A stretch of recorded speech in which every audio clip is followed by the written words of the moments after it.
Bonjour à toutes et à tous, bienvenue sur le Phocéen pour un nouvel OM au café, j'espère que vous allez bien. Moi ça va, pleine forme, voilà, hâte d'être à demain soir pour vivre notre dernier match de ces 3 prochaines semaines, puisqu'après il y a la trêve internationale. On joue pas beaucoup quand même cette saison, mais on s'en doutait. La deuxième partie de saison, les matchs retour seront un peu plus intenses, il y aura la Coupe de France, il y aura un peu plus de matchs, donc puisqu'il y a 15 matchs aller, il y a 15 matchs avant Noël de championnat, il y en a 19 après, donc on sera un peu plus, on aura un peu plus d'OM sur les matchs retour. Voilà. Donc, mais bon, on a ce match d'Auxerre qui arrive, qui devient un événement majeur, un main event comme on dit aux États-Unis. Et donc on va en parler ce matin. On va parler d'Auxerre, on va parler de ce qui se passe dans l'actu foot, dans l'actu OM. On va vous entendre aussi beaucoup. Voilà, donc Nico, non, les supporters ne sont pas suspendus contre Monaco. Voilà, il y a rien dans la décision de la commission de discipline, donc visiblement on a été épargné, tant mieux parce qu'on n'avait rien fait de bien grave à mon sens. Voilà, donc c'est très bien. Faut faire le taf demain, effectivement, Sauna, il n'y a pas moyen, tu as bien raison. Brest et Paris, c'est magnifique. Ouais, c'était une belle soirée de Coupe d'Europe, Steph, effectivement. Avec Brest, moi j'ai beaucoup de sympathie pour cette équipe, mais globalement pour l'ensemble des équipes françaises en Coupe d'Europe, à part si Paris peut chuter, ça m'arrange, j'aime bien. Et puis Nice et Lyon en Europa League, deux clubs qui nous sont un petit peu rivaux, on va dire un peu ennemis en ce moment. Donc si ça peut aussi ne pas se passer à merveille, et pourquoi pas aller en barrage en février, entre 9 et 24, les fameuses places de barragistes, c'est très bien aussi pour le rythme. Mais Brest, c'est super. Lille, c'est super. Bravo à eux. Voilà. Donc après, j'ai regardé Lille-Juve et je me suis dit, en fait, la Juve, il y a plus beaucoup de grands joueurs, quoi. La compo de la Juve, c'est quand même très faible. Voilà. Donc effectivement, Lille n'a pas perdu contre la Juve, a fait un bon match, mais est-ce que c'est une telle performance? Moi, je trouve que vraiment, il y a des clubs qui sont... la Juve, par exemple, c'est plus du tout ce que c'était. Mais bon, tant mieux pour eux. Ils ont quand même battu l'Atlético et le Real. Ils ont fait un nul contre la Juve, donc c'est vraiment super leur parcours, et tant mieux pour eux. Et puis Monaco, Monaco, si ça peut prendre des points UEFA et puis se qualifier entre 9 et 24, ça serait parfait. Voilà. Ouais, j'ai regardé Paris Atlético d'un œil. Drogba, j'ai pas regardé, disons à 100%, mais je l'avais sur un écran, on va dire. Voilà, mais on a une vie. Mais oui, j'ai regardé ça, et puis notamment la dernière minute de ce match qui était assez magnifique. Voilà. Il y a plus de reversement en Europa League maintenant. Non, il y en a plus, effectivement. C'est très simple. Les Coupes d'Europe, les 36 équipes qui sont sur la ligne de départ seront, une de celles-là s'imposera. Je trouve ça bien. Après, ça nous limitera nous aussi quand on sera en Ligue des Champions, puisqu'on pourra pas être reversé pour gagner une Coupe d'Europe, mais on pourra la jouer à fond, cette Ligue des Champions, et qui sait. Même chose, si un jour on est en Europa League, on aura nos chances depuis le départ, on connaîtra nos adversaires. Donc voilà. Moi, je suis assez d'accord, Jordan. L'équipe qui me fait peur pour finir devant nous en fin de saison, c'est Lyon. Je trouve plaisant à avoir joué, même si je les déteste. Je suis totalement d'accord avec ton message.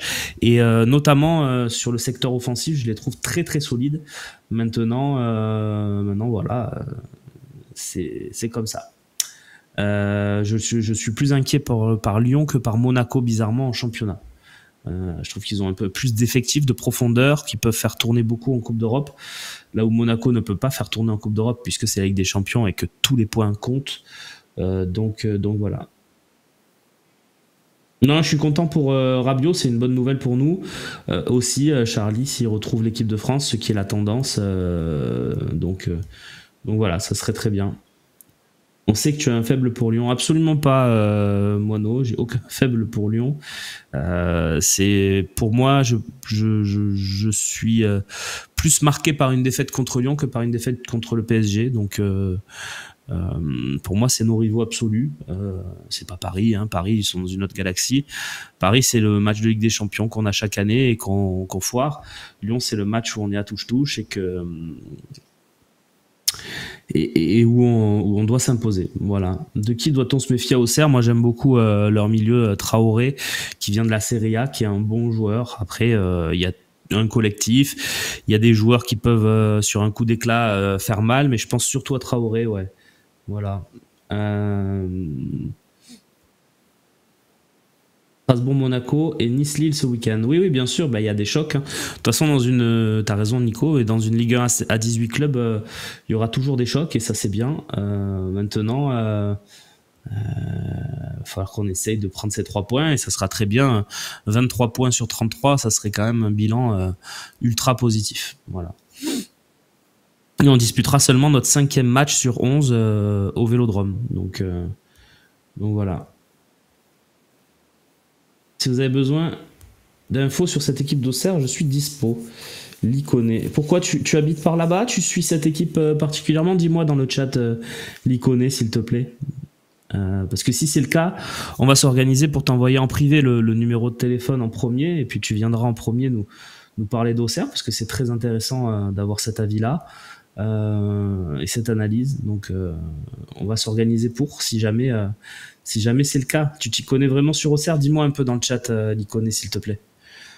Ta compo que tu ferais demain, pas celle que tu vois de Zerbi, mais la mienne. La mienne, elle est très simple et elle se rapprochera certainement de celle de De Zerbi. Moi, la mienne, la différence, c'est que je mets pas Kondogbia derrière, mais que s'il le fait, comme on l'a expliqué beaucoup. Ah, tu vas au stade depuis 10 ans et tu es d'Auxerre. Ben écoute, Lolo, tu me dis par texto si c'est possible, mais est-ce qu'on peut pas envoyer en privé le numéro de téléphone et le code à l'Iconé pour qu'il nous appelle et qu'il nous raconte, si ça t'intéresse bien sûr l'Iconé, de nous raconter. Tiens, on t'a déjà contacté en privé, voilà. Donc si tu peux appeler à ce numéro, on te prend l'antenne tout de suite et tu nous racontes un peu ce que tu connais de cette équipe d'Auxerre. Ça sera avec grand plaisir. Donc le 11 que je mettrai, ce serait Rouly, Murillo, Balerdi, Brassier, Merlin, Rabiot, Højbjerg, Harit, Rowe, Greenwood et Wai. Voilà, ça serait mon équipe à moi. Maintenant, pas sûr que ce sera celle de De Zerbi, mais en tout cas, ça sera la mienne.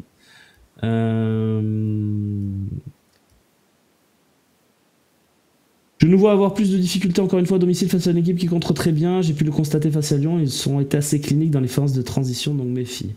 Oui, après, ils auront peut-être pas le ballon suffisamment pour partir en transition, mais effectivement, ça peut être un match piège. J'étais au stade dimanche car tu viens aussi d'Auxerre. Mais on a beaucoup d'Auxerrois, hein. Steph OM qui nous dit ma deuxième équipe de cœur, Auxerre. Finalement, et Auxerre OM, c'est un match très, très important aussi dans le cinéma français. Est-ce que vous l'avez, tiens, dans le chat? Pourquoi ce match dans le cinéma français? Il a marqué une génération, mais pourquoi ce match a beaucoup fait parler, disons, dans les années 2000? Est-ce que vous l'avez au niveau du cinéma? Voilà, on se fait un petit quiz là comme ça. Dans quel film OM Auxerre est un match important? Bien sûr, Michel. Bien sûr, Sandwich Merguez. Oh, vous êtes tous bons. Qu'est-ce que vous êtes bons? Ah, c'est ce Jacques Villeray, là, il est extraordinaire. Allez, Auxerre. Auxerre, on va planter un. Ouais. Et au Châtelet, ouais. C'est tellement bon, ce film. Quel film incroyable. Allez, Auxerre. Allez, Auxerre. Pignon. J'adore ce film. Moi, c'est une de mes bases. Voilà. Enfin, bref. On t'enregistre la deuxième mi-temps. L'époque des magnétoscopes, c'était magnifique. Il y a eu Giroud et la pub cristalline aussi, bien sûr. Si c'est dans les 11 commandements, mais c'était pas ça. C'était plus le dîner de con. Qu'est-ce que c'était beau.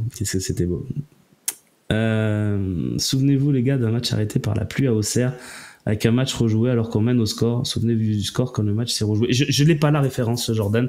Je suis très mauvais pour ça, très honnêtement. Et on a... l'Iconé est en ligne. Est-ce que tu es avec moi? Oui, je suis là. Merci déjà d'être là. C'est quoi ton prénom? Charles.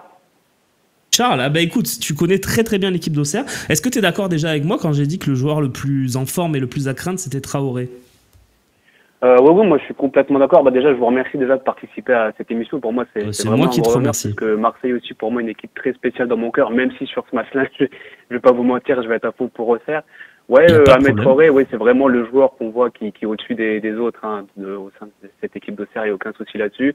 Il y a aussi Gaëtan Perrin qui revient très très bien et très en forme. Il a mis un doublé contre Rennes et il est vraiment en train de retrouver un niveau intéressant. Donc voilà, c'est vraiment les deux joueurs à se méfier côté Auxerrois, mais c'est surtout c'est un collectif mis en place par Pélissier. Il a changé son système en début de saison et là c'est vraiment en train de la mayonnaise est en train de prendre et c'est vraiment une équipe intéressante à regarder jouer. Ouais, à ce point-là, bon déjà le maintien, on a l'impression que vous êtes même pas dans la même course que les autres. Je dis vous parce que du coup, et t'as totalement le droit. Et merci en tant que supporter d'Auxerre de regarder notre émission ce matin. Et tu penses que l'équipe est, par exemple, on a reçu Angers. Je sais pas si t'avais vu le match, mais est-ce que pour toi, Auxerre est d'un niveau tout autre et va nous opposer beaucoup plus de résistance? Ouais, j'ai vu tous les matchs de Marseille depuis le début de saison. Oui, j'ai vu le match Marseille-Angers. Après, je suis peut-être pas objectif en disant ça, mais pour moi, Auxerre et surtout la forme récente qu'on est en train d'afficher sur le terrain, oui, pour moi, Auxerre est supérieur à Angers, même si Angers aussi, ils ont fait la grosse surprise le week-end dernier en allant battre Monaco chez eux. Mais je pense que sur le papier, oui, on n'est pas une équipe qui a besoin de la possession, contrairement à Marseille où on voit qu'avec De Zerbi, c'est une équipe qui aime bien avoir la possession. Contre Rennes, Rennes a eu la possession et ça nous a pas empêché de tirer 2 fois plus et de cadrer 8 fois et d'en mettre 4. Et il y a une question dans le chat de Nico qui nous dit est-ce que tu penses qu'Auxerre ira pour jouer ou pour mettre le bus? Non, c'est pas une équipe qui va mettre forcément le bus. Alors oui, on va pas être protagoniste sur ce match-là, mais on va jouer avec nos armes, c'est vraiment un collectif. Après le bus, non, oui, on est une équipe aussi qui est capable de presser, notamment avec des joueurs comme Gaëtan Perrin, et il y a aussi Lacine Sinéco en sortie de banque qui peut faire beaucoup de mal. Un Théobert que moi je trouve personnellement Pélissier ne le fait pas assez jouer, mais devant offensivement c'est vraiment un monstre athlétique et il peut poser beaucoup de problèmes à cette défense marseillaise. Mais non, je pense pas qu'on va y aller pour jouer. On va pas mettre le bus au Vélodrome. Ouais, désolé, j'avais coupé mon micro. Ouais, effectivement. Mais donc, ça plutôt peut-être bloc bas et puis projection. Exactement. Ouais. Et du coup, le match, toi, tu le vois comment? C'est-à-dire l'OM qui possède le ballon à outrance et puis Auxerre qui procède en contre, c'est ça?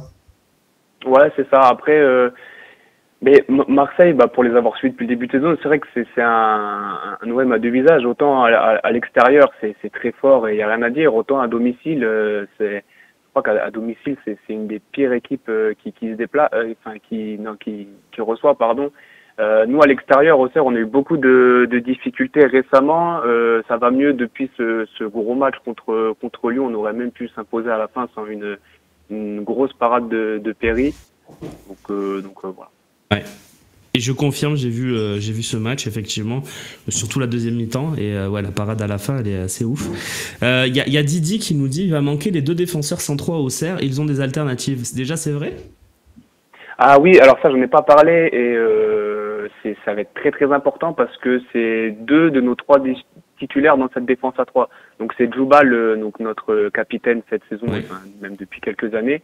Et aussi Diomandé, l'ancien Lyonnais qui est vraiment l'homme fort de début de saison. Donc il y a des alternatives derrière. Forcément, alors le fait déjà qu'il manque Djouba, déjà c'est notre capitaine et même si c'est le patron de cette défense, il arrive très bien à encadrer les gars, à repositionner, à les diriger. Donc ça c'est forcément une grosse, ça va nous porter préjudice sur ce match-là. Il y a Gabriel Ocho, je ne sais pas si vous connaissez, qui revient récemment d'une blessure. Donc je pense que on va rester dans ce système de 3-4-2-1 avec nos trois centraux, donc Clément Akpa, Ocho, et après c'est vrai que pour le troisième centraux, c'est là le point d'interrogation. Moi je mettrais Raveloson parce qu'il y a 2 ans on jouait déjà dans ce système-là, et Raveloson avait été très performant à ce poste-là, et c'est vrai que depuis le début de saison il s'est fait piquer la place au milieu de terrain par Kevin Danois, qu'il faudra surveiller aussi du côté de Marseille parce que c'est un joueur pas sorti nulle part, mais on l'attendait pas à ce niveau-là. Même nous, en tant que supporters, on voyait le potentiel de Danois, mais on pensait pas qu'il explosera à ce niveau. Donc ça va vraiment être un joueur à suivre au milieu de terrain. C'est marrant que tu parles de 3-4-2-1, c'est un peu la tactique, en tout cas sur le papier, que faisait Igor Tudor à l'OM. Donc on peut imaginer un peu le type d'adversité qu'on aura, même si évidemment au niveau du pressing et de l'intensité c'est tout autre. Mais on connaît Pélissier, on sait que c'est un gars qui a toujours été un bon coach, qui réussit à Auxerre, c'est bien, parce que d'habitude il arrive à faire monter son équipe et puis après ça s'effondre un peu. Donc c'est plutôt cool pour eux. Après, on a des questions dans le chat, donc n'hésitez pas à en poser, tiens, puisqu'on a un spécialiste d'Auxerre avec nous. C'est pas tous les jours. On nous demande où est Paul Joly.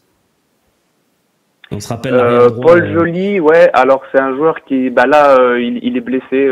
Il a été blessé en ce début de saison. Il était en concurrence avec Kijana Over.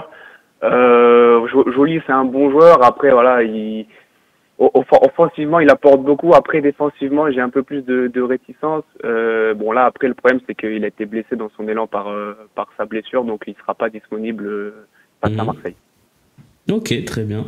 En tout cas, qui est le plus dangereux devant, on nous demande, c'est Moineau. On a un peu répondu tout à l'heure. Il n'y a pas un monstre absolu. Il y avait cet attaquant japonais là, l'année dernière, japonais mais avec un nom pas japonais, qui vous faisait beaucoup de bien en Ligue 2. Qu'est-ce qui devient celui-là? Adonaiwu, ouais. La saison dernière en Ligue 2 où on est champion, il sort une saison plus qu'honorable parce qu'il a marqué sa dizaine de buts, il me semble, si je dis pas de bêtises, en Ligue 2. Là, cette saison, c'est un peu plus compliqué parce que du fait qu'on joue dans ce 3-4-2-3 avec deux milieux offensifs et un buteur, c'est vrai que en buteur, on a Théobert, on a Florian Hayé, on a aussi Sneleko. Donc c'est vrai qu'on a eu depuis le début de saison et quasiment tout le temps sur le banc, mais en sortie de banc, notamment le match contre Rennes, il est rentré à l'heure de jeu, je crois, il me semble.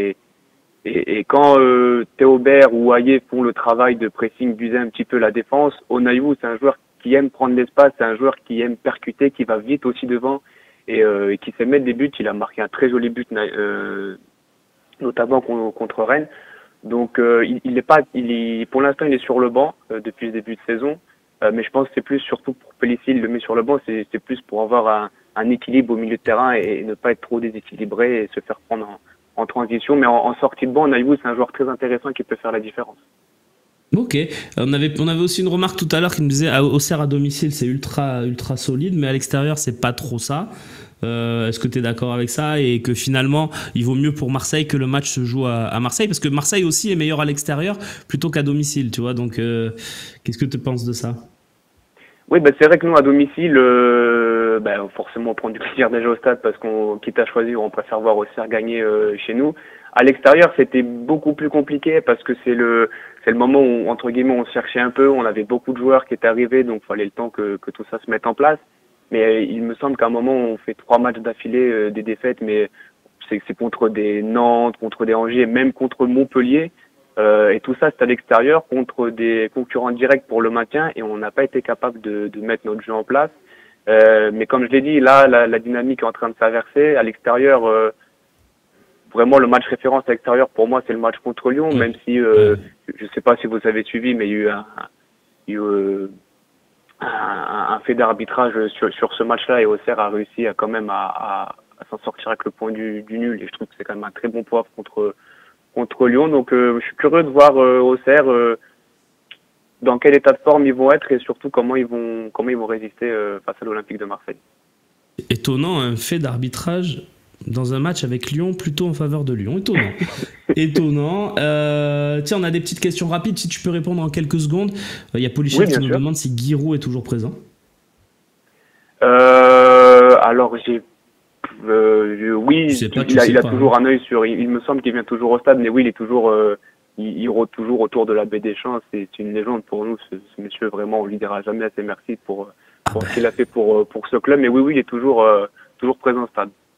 Ah bah oui, c'est sûr que pour vous c'est plus qu'une légende. Et Albo Marseille nous dit si on dit Auxerre ou Auxerre. Ah, alors oui, c'est une très bonne question parce que nous, en tant qu'Auxerrois, ça nous met beaucoup à cœur. On dit Auxerre, on prononce pas le X. Ok. Est-ce que tu penses, c'est Nico qui demande ça, si Auxerre, du coup, non je rigole, si Auxerre va avoir peur du Vel? Non, non, je pense pas, parce que moi j'ai ce souvenir de ce match-là il y a 2 ans et j'avais fait le déplacement et j'avais découvert le stade Vélodrome et pour moi c'était vraiment un stade incroyable. Moi c'était un rêve pour moi d'aller au Vélodrome et je remercie mon père qui m'a permis de rendre ça possible. Je pense pas qu'ils vont avoir peur du Vélodrome parce que comme je l'ai dit il y a 2 ans, oui il me semble que c'était il y a 2 ans, on avait fait un match pour moi plus que correct. On s'était incliné 2-1 face à Marseille, mais notamment je me rappelle c'est une grosse frappe de Birama Touré à l'extérieur et Paul Lopez qui avait été pris à défaut. Étonnant Maintenant, je pense aussi. pas qu'Auxerre va avoir peur de jouer au Vélodrome. Étonnant aussi, Paul Lopez qui se fait prendre à défaut par une frappe lointaine. Beaucoup de surprises ce matin. Tiens, on nous demande si tu as un pronostic. On va finir là-dessus. Ouais, mais moi, pour moi, c'est un match particulier parce que c'est deux équipes que j'aime énormément. Alors, évidemment, je suis pour Auxerre, mais je verrais bien un match nul et peut-être aussi un match où il va y avoir beaucoup de buts parce qu'on sait que défensivement, Marseille, malheureusement, ça reste très, très friable et Auxerre, en ce moment, a tendance à marquer beaucoup de buts. Donc, je pense, voilà, je vois bien un match nul. Et tiens, ouais, ça c'est une question perso par rapport au match, mais qui tu crains si tu devais me faire, allez, on va dire les 4 joueurs les plus dangereux de l'OM, disons offensivement, ceux que tu voudrais le moins voir sur la feuille de match, parce qu'il tu sais, il y a des débats, est-ce qu'on met Enrique, est-ce qu'on met Ro, est-ce qu'on met MOP, Wai, donc Greenwood, je le mets moi-même pour toi, hein, évidemment, Oui, et qui seraient oui, les trois évidemment. autres? Qui seraient les trois autres Jonathan en tant que Rowe, en plus supporter au surtout, Serrois? vu la qualité de notre latéral droit over, alors c'est pas un joueur médiocre, hein, c'est pas ce que je dis, mais un joueur comme Jonathan Rowe, c'est typiquement le joueur qui pourrait faire vivre une sale soirée à over parce que Rowe, voilà, on le connaît, hein, c'est quelqu'un de très technique, très rapide, qui n'a pas peur de provoquer à l'inverse d'un Luis Enrique. Donc ouais, Greenwood, Rowe, Mopé aussi dans un style complètement différent. Et moi j'aime beaucoup Luis Enrique, même si ça peut faire sourire, mais je trouve Non, il fait un non, bon mais début de saison. Donc même si en sortie de banc il peut être décisif comme il a été contre Nantes. Et il y a aussi, alors c'est pas un joueur offensif, mais Rouli, vraiment pour moi c'est le joueur en forme aussi au côté olympien. Et je pense, et c'est pas en voulant vous offenser en disant ça, mais je pense que si Marseille fait la même saison avec Paul Lopez dans les buts, ah ouais, je oui, pense oui, que oui. Marseille n'est pas du tout à cette place-là. Je suis d'accord avec toi. Je suis d'accord avec toi. Merci beaucoup d'avoir été avec nous ce Eh ben, matin. c'est un honneur, merci beaucoup à vous. Hésite pas, tiens, lundi, est-ce que c'est moi? Mais en tout cas, il y aura Loïc, je pense. Hésite pas à nous rappeler lundi pour qu'on se fasse. Il y aura Loïc et Slim, mais je missionne Loïc. Hésite pas à nous rappeler lundi pour nous donner ton avis sur le match, justement, pour le débriefer Eh ben, avec avec nous. grand plaisir, il n'y a pas de souci. Le rendez-vous est pris. Merci beaucoup à toi. Eh ben, merci beaucoup à vous. Et vous voyez ce que j'aime moi dans ces émissions, c'est qu'on est surpris. J'ai pris l'antenne, je me disais on va faire une émission, on va prendre des supporters de l'OM, on va parler de l'OM. Eh bien pas du tout. On a pris un supporter d'Auxerre qui a de l'affection pour l'OM, qui regarde nos émissions, donc déjà merci beaucoup à Charles. Mais du coup c'est vraiment super parce que on apprend des choses et puis on sera peut-être un peu moins surpris par ce qu'on va voir sur la pelouse demain soir. C'était d'utilité, vraiment. Et puis en plus, c'était bien cool. Donc voilà. En plus, ce qui est sympa, on préfère avoir un supporter d'Auxerre avec nous qui nous dit ouais, j'aime bien les deux équipes, mais je suis plus Auxerre que supporter de Paris. Hein, voilà, on va pas se mentir, même si on n'a rien contre les supporters de Paris qui pourraient nous regarder actuellement. Hein. Mais voilà, c'était bon enfant. Et puis on n'a pas de rivalité particulière avec l'AGIA. Donc c'était bien cool effectivement d'avoir Charles avec nous. Vous pouvez appeler, hein, on va afficher le numéro de téléphone avec Loïc maintenant. On le met plus en privé, on le met en public. Vous pouvez nous appeler et participer à l'émission avec nous, venir nous donner votre avis. Charles en tout cas est salué dans le chat et j'apprécie les amis, j'apprécie vraiment beaucoup tout ça, vraiment sachez-le. Est-ce qu'on a des contacts avec d'autres chaînes de supporters? Pas plus que ça, pas plus que ça. Moi, je sais que quand j'allais à Strasbourg, on s'entendait très bien avec la chaîne un peu locale strasbourgeoise qui essayait un peu de faire comme nous. Des mecs super sympas qu'on avait accueillis dans nos locaux aussi pendant une journée. Ça s'appelait Direct Tracing, mais je crois que ça a changé de nom. Je veux pas dire de bêtises, mais ouais. Oui, voilà, on a des petits liens avec certains, mais chacun aura le sien. Romain Canici vous dira peut-être un autre, etc., etc. Mais évidemment que on est au-dessus parce que l'Olympique de Marseille est au-dessus. Mais Par exemple, je sais qu'à Paris, ils sont 5 ou 6 ou 7 à essayer de faire la même chose. Donc forcément, dans la masse, tu sais pas vraiment qui est devant. Nous, c'est clair, voilà. Mais parce qu'on est là depuis plus longtemps aussi. Et parce que je pense on livre de la qualité.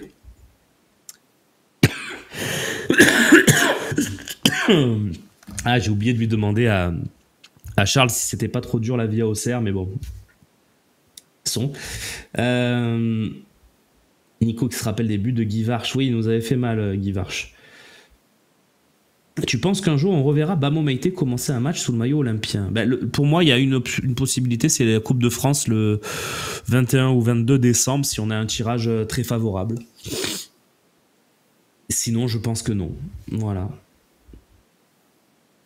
Excusez-moi, je me suis étouffé avec ma salive. C'est très très désagréable. Je sais pas si ça vous est déjà arrivé ce genre de choses, mais c'est terrible.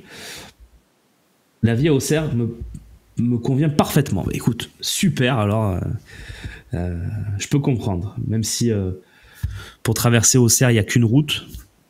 On fait la route et on a traversé Auxerre, mais en tout cas, si toi ça te plaît, c'est l'essentiel. Mon cher Charles. Enrique doit être titulaire. Sinon, quel message tu lui envoies avec son énorme début de saison? Le problème, c'est que oui, Enrique, évidemment, sur ce que vous dites, vous avez raison. Est-ce que maintenant, Jonathan Rowe mérite pas aussi? Est-ce qu'on peut trouver un système où on met Luis Enrique, Jonathan Rowe, Greenwood et un avant-centre? C'est possible. Moi, je dis que Jonathan Rowe peut jouer numéro 10 de cette équipe. Maintenant, il va falloir qu'il le prouve, mais je pense qu'on peut très bien le faire. Est-ce que De Zerbi en a l'idée ou est-ce qu'il l'a testé et ça s'est pas bien passé à l'entraînement? Je ne sais pas. Moi, j'irais avec peut-être ce système-là, mais bon, je sais qu'il est un peu bizarre et atypique et que personne n'en parle trop.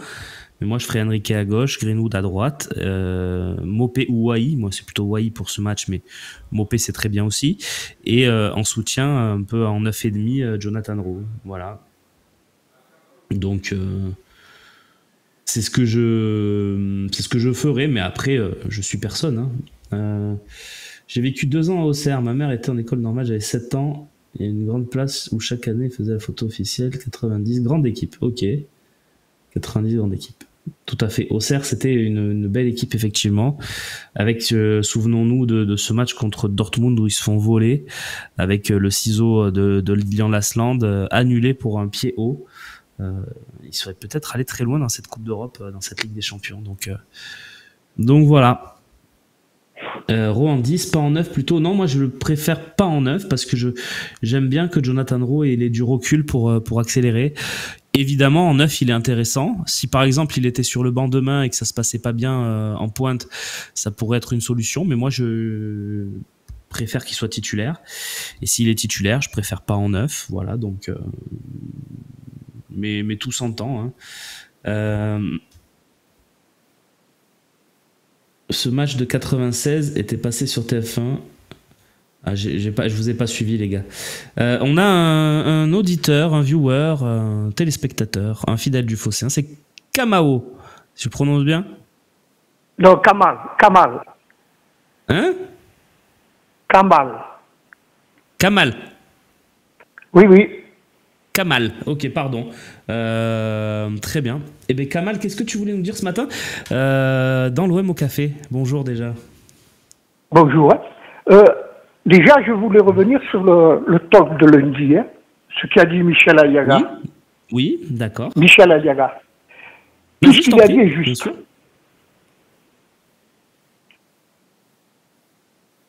Oui, je t'écoute. Déjà, j'ai été surpris quand il a dit que De Zerbi, le lendemain, De Zerbi, c'est dégueu. Il a raison, De Zerbi, il n'a rien gagné. C'est un très bon entraîneur, c'est vrai, mais jusqu'à aujourd'hui, il n'a rien gagné. Pour nous, c'est dégueu. Ouais, mais je comprends. Je comprends ce que tu dis. Malgré tout, tu sais, il y a une question de dynamique dans le football. Je donne mon avis, après on en débat, bien sûr. Oui, il n'y a pas de problème. Tu vois, pour moi, il y a une question de dynamique dans le football. Et même s'il n'a rien gagné, pour moi, De Zerbi, sur les dernières saisons, c'est un coach qui monte, qui est en phase ascendante. Il fait quand même 6e avec Brighton en Première Ligue, ce qui n'est pas donné à tout le monde. Et pour moi, quand Guardiola dit que c'est De Zerbi, c'est le meilleur entraîneur des 20 prochaines années, quand la plupart de ses pairs disent que c'est un grand entraîneur, quand Boiré l'a dit avant la conférence de presse du match de Nantes, ça veut dire quand même quelque chose. Alors oui, au niveau du palmarès, c'est dégueu, comme l'a dit Michel, et il a raison. Maintenant, est-ce que dans la position où on était, c'est-à-dire 8e de Ligue 1 l'année dernière, après une saison catastrophique où il y a eu le feu dans les tribunes, dans l'équipe, en interne, est-ce que dans cette situation-là, récupérer Roberto De Zerbi, c'est pas miraculeux? Pour moi, oui. Mais après, je peux comprendre que pour toi, non.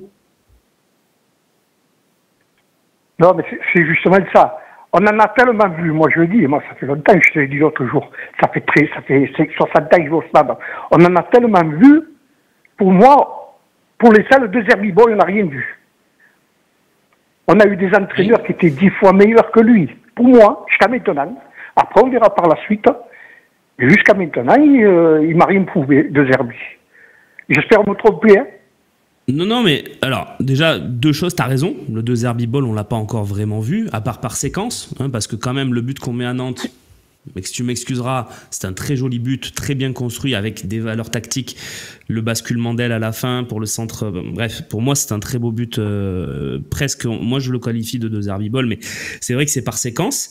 Et puis, on a quand même gagné 5 matchs sur 6 à l'extérieur. On a tendance à l'oublier dans ce début de saison parce que on s'est fait rouler dessus par Paris, qu'on s'est trompé dans l'approche, que De Zerbi est coupable de ça et il n'y a aucun problème. On a quand même gagné 5 matchs sur 6 à l'extérieur. On a battu Brest, on a battu Lyon. On a quand même gagné des matchs, tu vois, qui étaient pas rien. Donc, moi, j'ai du mal avec ça, personnellement. Non, mais c'est vrai qu'on va le voir doucement. Moi, j'espère hein, que... Moi, j'ai regardé les matchs de Brighton, et même Sassuolo, quand j'étais à Sassuolo. Le jeu, magnifique. Mais en France, le championnat français, il est différent. C'est différent, les équipes, elles jouent basse, c'est tout derrière, des bus. Dès que les équipes viennent au stade, ils mettent le bus devant et ils ne bougent plus. Ça, il va falloir qu'ils s'y adaptent rapidement. C'est vrai, mais tu vois, ça interdit pas qu'il y arrive. Moi, je suis pas inquiet pour l'instant. Beaucoup le comparent à Farioli de Nice. Farioli, c'était dégueu. Farioli, c'était un adjoint de Zerbi, c'était un entraîneur de gardien de Sassuolo. Voilà, lui, tu me dis, c'est un dégain. Ouais, il a fait quoi dans le foot avant d'arriver à Nice? Rien. Il a coaché un club en Turquie où il n'avait rien fait de fou. Pour moi, De Zerbi, quand même, il a fait des preuves. Alors, peut-être le comparer en France à ce qu'a fait un gars comme Francaise, par exemple. Pour moi, les deux sont un peu au même niveau, pas de popularité ni de hype, mais de passif et de choses qu'ils ont montré dans le foot. Pour moi, c'est pareil. Mais on peut pas le comparer à Will Steele, par exemple, qui pour moi n'a qu'un an de passif, qui a du potentiel, etc. Mais je le mets pour moi dans une catégorie importante d'entraîneurs à laquelle on rajoute la hype internationale parce que la plupart des entraîneurs l'ont validé, entre guillemets, tu vois. Donc, moi, je reste quand même en me disant, quand on a signé De Zerbi, pour moi, c'est un miracle. Voilà. Mais je comprends. C'est un miracle, hein, c'est un miracle. Moi, je le classe dans les 10 meilleurs entraîneurs. Hein. Eh ben alors. Non, là, je suis un sûr. Mais pour l'instant, au stade, moi, je ne me régale pas. Je vais au stade, je ne me régale pas. Je vois l'OM, je ne me régale pas. Alors, ok, ouais, c'est vrai. Juste au stade, pour l'instant, on a eu 4 matchs au Vélodrome. Je vais les prendre un par un parce que c'est important. Le premier, c'est Reims, où on doit gagner. On a 50 occasions. C'est Wai qui mange la feuille. Et pour moi, la première mi-temps, on a vraiment fait un récital et on a très bien joué. De Zerbi Ball, pas de Zerbi Ball, ça c'est autre chose. Effectivement, on n'est pas dans le De Zerbi Ball contre Reims, mais on a quand même développé du jeu et Reims a embêté d'autres équipes depuis. Deuxième match, on joue contre Nice, on gagne déjà, donc c'est bien. Mais Nice nous domine, l'option tactique Rongier à droite, ça marche pas, on souffre. Ok, mais on gagne quand même le match. Ouais, mais on gagne le match, on a quand même du jeu, des occasions, une très belle action, Luis Enrique Harit avec un joli but. Bon, pour un deuxième match d'un nouvel entraîneur avec un effectif renouvelé, moi, ça me va. Après, il y a la catastrophe contre Angers. Là, on est tous d'accord. Naufrage total, remise en question, etc. Et il y a le classique, où je fais partie de ceux qui pensent que quoi que tu dises, quoi que tu fasses, tu as 99% de chances de le perdre. Maintenant, On n'a pas mis la dimension athlétique, on n'a pas mis les intentions. Il est coupable de ça, il n'y a pas de problème. On nous a carré le match à la 20e minute aussi. Et on a vu que ça au Vélodrome. Tu vois, donc dire tu te régales pas au Vélodrome, pour moi, c'est un peu tôt. Je pense qu'on pourra dire on se régale ou on valide le Vélodrome à la trêve de Noël. On pourra avoir vu 7 ou 8 matchs. On aura une idée précise. Moi, pour l'instant, je sais pas, tu vois. Moi, je dis au stade Vélodrome, j'ai vu 45 minutes. Le match de Reims. Au stade Vélodrome. Ouais. Non, mais je comprends. Hein. Le reste, c'est le néant. Même contre Nice, hein. On gagne, mais s'ils nous mettent les 2 buts, Boga il met les buts à un moment donné, il est pratiquement seul devant, le match il est fini. Mais en fait, contre Nice, le truc, c'est que moi, je trouve qu'on a bien joué quand on avait le ballon. Par contre, on a défendu n'importe comment et très très mal. Mais dans le jeu, c'était pas si mal. Mais c'est juste qu'on aurait pu en prendre beaucoup des buts. Donc évidemment, la copie au final est pas terrible. Mais dans le jeu, c'était pas aussi catastrophique. Mais bref, on est plutôt d'accord, Kamal, ce matin. Hein. C'est juste sur le terme dégain, moi j'ai du mal à l'entendre parce que pour moi non. Mais après, chacun ses goûts. Hein. Non, mais là, tu as raison, chacun ses goûts. Mais le coup, c'est de discuter. Voilà, qu'on puisse avoir des discussions.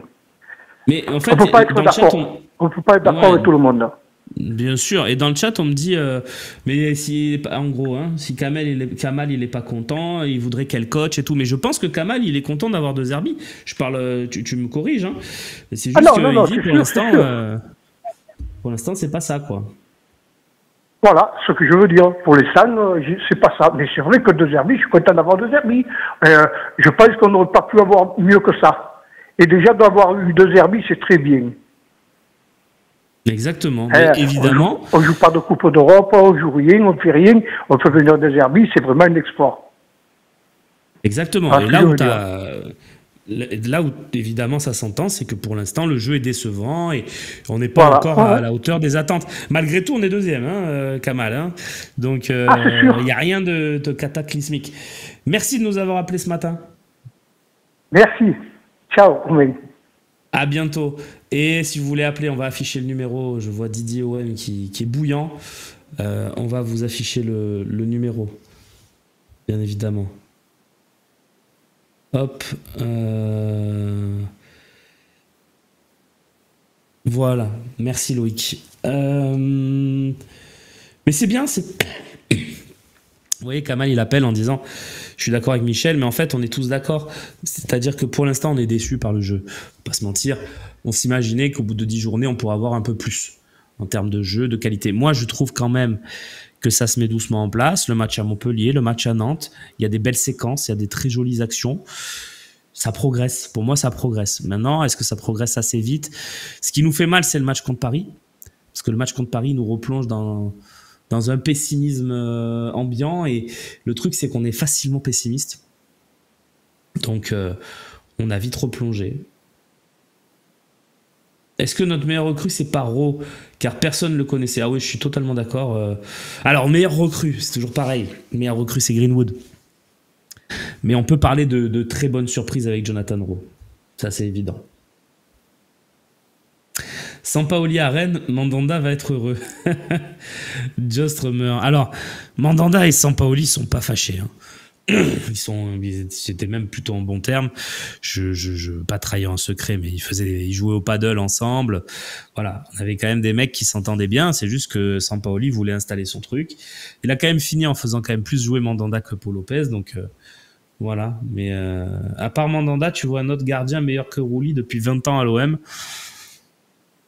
Non, hein, non. On a eu un très bon passage Cédric Carasso.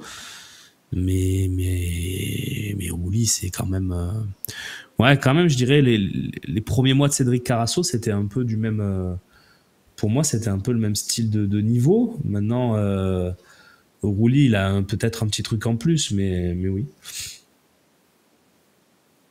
Je rappelle que Carasso a quand même fini en équipe de France, hein, voilà, donc c'était un très bon gardien. Mais oui, vous parlez d'impatience, tu as raison, Bobogol, hein. C'est l'impatience marseillaise. Mais est-ce que c'est grave ? C'est la passion aussi, on peut dire. Barthez, ouais, mais Barthez 2004 est pas aussi fort. Hein. Il a des matchs extraordinaires. Il a des matchs qui nous gagnent à lui tout seul, c'est vrai. Et 2004, ouais, on est dans les 20 ans. On peut peut-être le dire. Même si Barthez, sa meilleure période, c'est bien sûr les années 90. Mais oui. On peut peut-être l'ajouter, Barthez. C'est vrai. Mais Barthez, saison 2003-2004. Donc non, on n'est pas vraiment dans les 20 ans. On a Cédric, je crois, avec nous. Salut Cédric. Salut Roro, comment vas-tu? Ça va. Salut à tout le chat. Qu'est-ce que tu veux nous dire ce matin?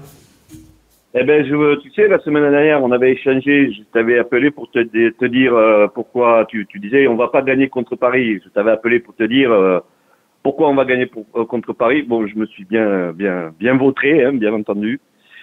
Et du coup, je voulais te demander, est-ce que tu penses qu'on va gagner contre Auxerre? Oui, bien sûr. Bien sûr, je pense, même si notre auditeur tout à l'heure était brillant et nous a bien vendu l'équipe d'Auxerre, elle est brillante, elle est sympa cette équipe, mais oui, je suis pas très inquiet pour ce match. Je pense qu'on va avoir beaucoup le ballon, qu'on va jouer peut-être un style un peu chiant avec de la conservation, peut-être à outrance, pour éviter de se faire piquer en transition, et qu'on va petit à petit imposer un style de jeu qui va nous permettre de nous imposer. Ouais, je pense 2-0, 2-1, 1-0, tu vois, ce type de match-là. Je suis plutôt confiant, ouais. Mais et toi?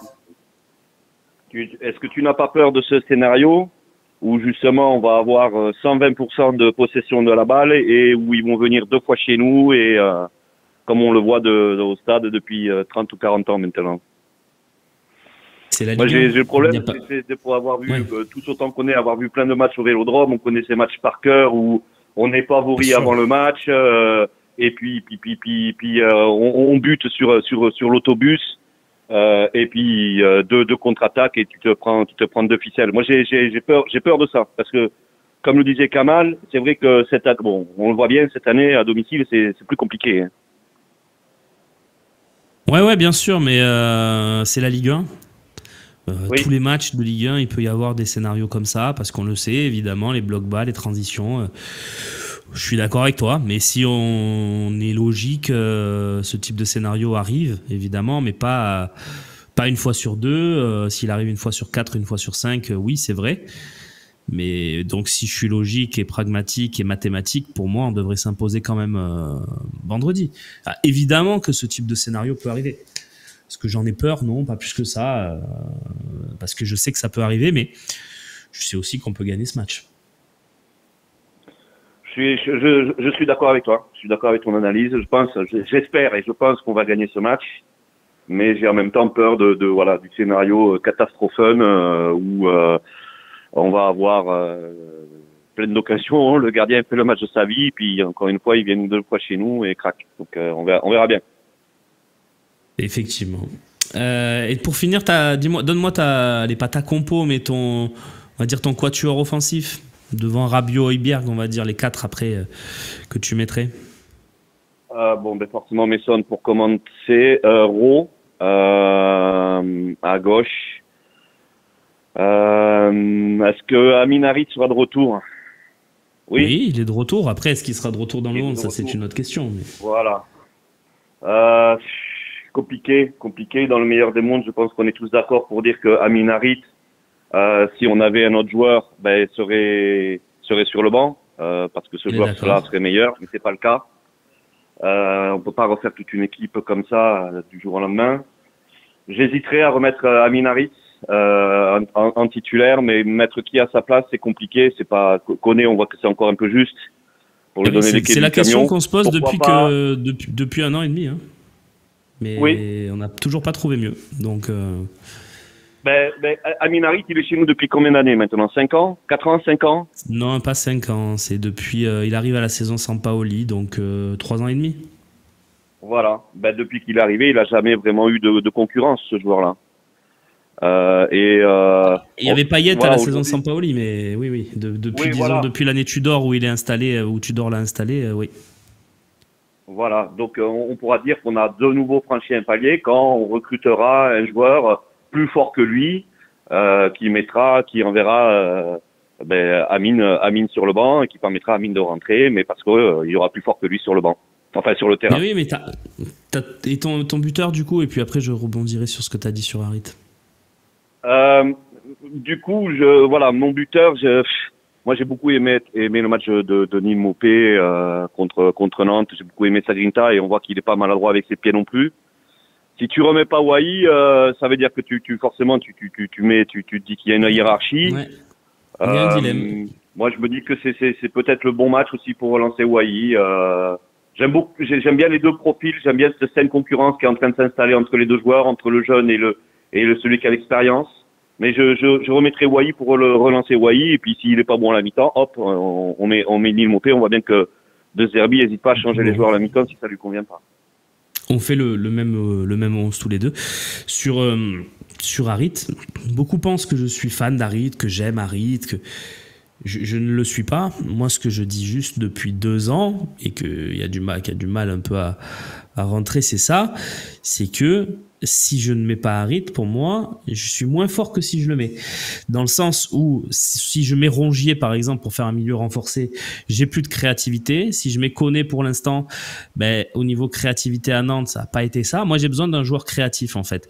Le problème, c'est que Carboni était censé être ce joueur, que déjà, ses premiers pas étaient fragiles et qu'il s'est blessé gravement, donc tu n'as plus d'options. C'est pour ça que moi, je propose de mettre Jonathan Rowe à cette place-là. Même si ça me fait un truc nouveau à retester, à recréer des liens, etc. Je sais pas, parce que moi je suis pas très, je le dis honnêtement, je suis pas fan d'Harit, mais le truc c'est que je vois pas qui mettre à la place. Et depuis 1 an et demi, donc voilà. Je suis embêté parce que du coup je dis oui, mais moi je veux Harit, parce que c'est vrai, je veux Harit. Sur ce match contre Auxerre, je veux Harit.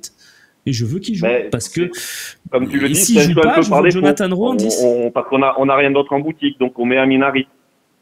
Mais oui. Voilà. Mais après, je vais te dire un truc. Je vous le dis aussi à tous ceux qui nous regardent.